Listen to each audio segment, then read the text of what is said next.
بن حنبل کی حدیث نمبر ہے 8009 اور یہ متفق علیہ روایت ہے، یعنی امام بخاری رحمہ اللہ اور امام مسلم رحمہ اللہ دونوں نے اسے نقل فرمایا۔ حضرت سیدنا ابو ہریرہ رضی اللہ تعالی عنہ بیان فرماتے ہیں ان رسول اللہ صلی اللہ علیہ وآلہ وسلم قال کہ رسول اللہ صلی اللہ علیہ وآلہ وسلم نے ارشاد فرمایا،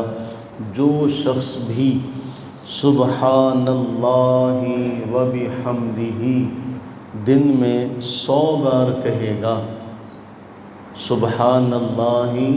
وبحمدہ 100 بار کہے گا، حطت خطایا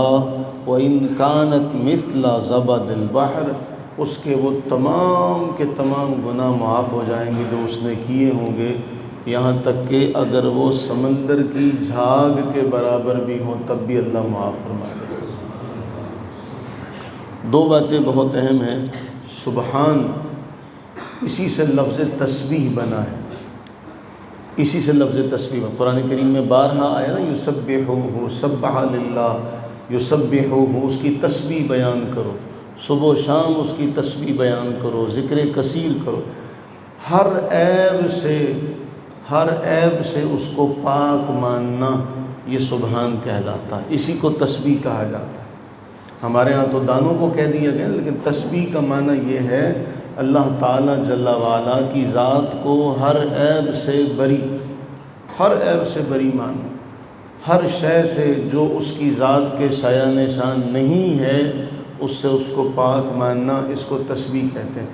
نماز تسبیح کو بھی تسبیح اس لیے کہا جاتا ہے کہ اس میں اللہ تعالیٰ کی پاکی کا بار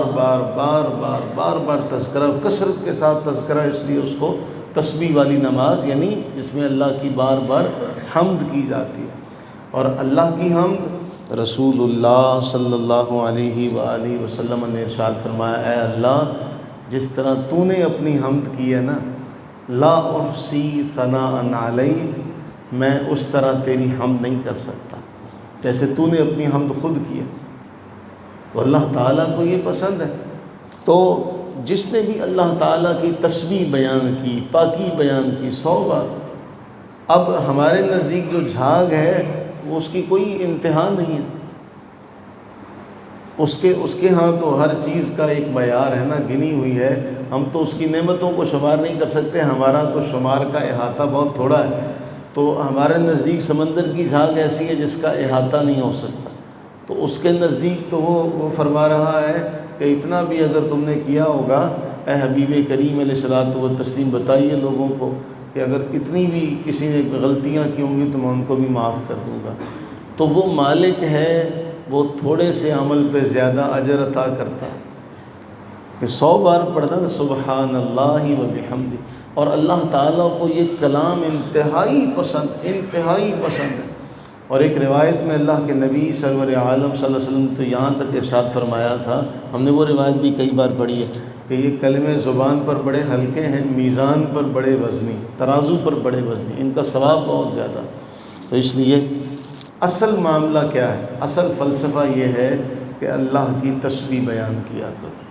اس کی پاکی کا ذکر کیا کرو۔ قرآن اسی لیے فرما رہا ہے اذکروا اللہ ذکرا کثیرا، اے ایمان والو اللہ کو یاد کرو اور کثرت سے یاد کرو۔ اس کثرت سے یاد کرنے کا اللہ کو فائدہ نہیں ہوگا، ہمیں پھر قرآن بیان کرتا ہے فاذکرونی اذکرکم، کہ اللہ فرما رہا ہے تم مجھے یاد کرو میں تمہارا چرچا کروں۔ تو جو یہ چاہتا ہے کہ اس کا چرچا ہو تو وہ اللہ کو یاد کرے۔ جو اللہ کے ساتھ دوستی کر لے گا، اللہ کو یاد کرنا شروع کر دے گا، تو پھر آپ دیکھیں کتنے اللہ کے ولی ہیں جن کو دنیا سے گئے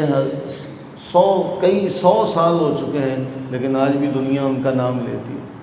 آج بھی دنیا ان بزرگوں کو یاد کرتی ہے، اللہ کے تمام اولیاء کو یاد کرتی ہے۔ ان کا کوئی نام لیوا تو نہیں ہے کہ وہ کسی کے ذریعے سے نام لیتے ہیں۔ اور اس کے بالمقابل بڑے بڑے جابر حکمران آئے، بڑے بڑے فرعون آئے، لیکن آج ان کو کوئی یاد نہیں کرتا۔ تو معاملہ یہ ہے کہ جو اللہ کو یاد کرے گا، اللہ کا ذکر کرے گا، اللہ کی کثرت سے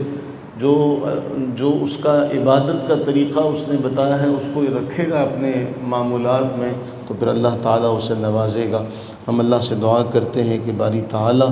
سبحان اللہ و بحمدہ اپنی اس صفت کا صدقہ، اپنی صفت سبحان کا صدقہ،